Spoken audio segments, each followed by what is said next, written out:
Hello and welcome to another episode of Dear Sex Doctors. I'm Dr. Suzanne Pelka. And I'm Dr. Christina Stein. Coming to you from Santa Monica, California. And today we're going to talk about the middle phase of perimenopause and how it may be affecting you sexually. Yes. So in this phase, you're probably feeling more anxious. You probably are having mood swings. Your loved ones are probably noticing. We've done a few other videos about this phase of life, and you know, people feel a little bitchy and crazy, and a little bit crazy, and partners are a little bit confused by how crazy their partners are. Yes, the littlest thing could set you off. Yes. You're up, you're down.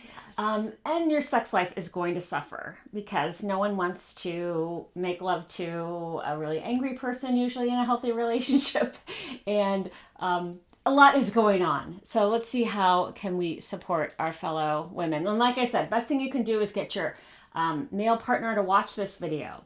If you're partnered with a younger female, get her to watch this video. Then she can realize what's coming for her in the eye of the storm. The eye of the storm. Well, so given the fact that this is a phase where there's a lot of emotional distress, so you might be feeling anxious, you might be feeling uncomfortable, you definitely don't feel like yourself.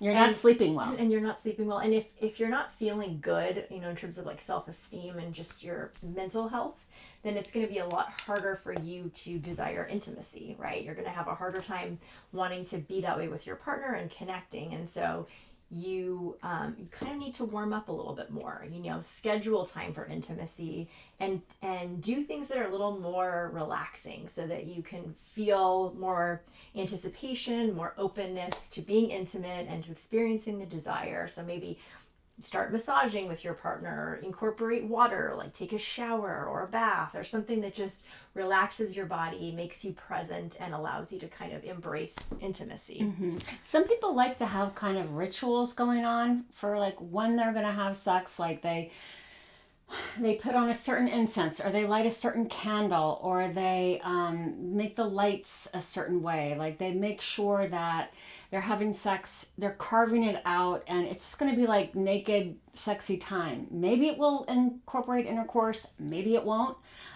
Maybe it will be, oral sex or whatever it's going to be.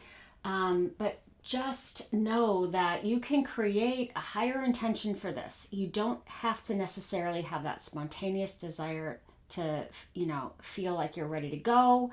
You can get there. And it is important for your coupleship to make sure that it's happening with some regularity.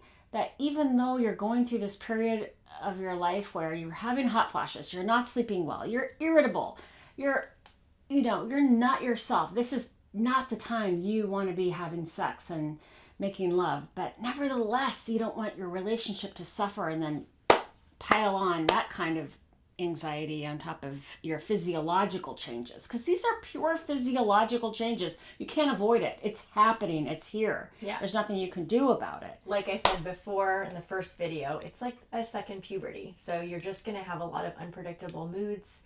And it's really important too that you're communicating with your partner so they know what's happening, because a lot of times, as we've spoken about, you're going through all these changes and your partner doesn't know what's happening. So then there's not just your own internal turmoil, but also a disconnect in the relationship. So communicate how you're feeling, take time to honor your body and your needs, and know that this is totally normal and it's a phase. Yes. So you will move through this. You will move through this. This. It will be okay. Yes. And you can also talk to your doctor about hormone replacement therapy, or there are ways to mitigate the symptoms, the ups and downs of hormones. So definitely talk to your OB/GYN. Yeah, there's so many different menopause experts, even on YouTube, that they'll talk about the differences between this kind of estrogen replacement and this kind of estrogen replacement. And there's so many different types of hormone replacement therapy that you can avail yourself of. And if you're the au natural type, really being careful about not imbibing alcohol, not having too much stimulants in your life, cutting down on caffeine, maybe using a decaf espresso blend instead of, there's so many things that you can do to start making sure that you are regulating your hormones as much as naturally possible. And you can do a lot. Hormone replacement therapy does seem to be like a fabulous scientific advancement for womankind, in my opinion. Yes. But there's a lot of resources. Yeah, so there's a lot of resources. do some searching on that, and we will come back to you with the third video in this series. The late phase of perimenopause. See you then. Comment. We love it. Okay, thank you. Bye-bye. Bye.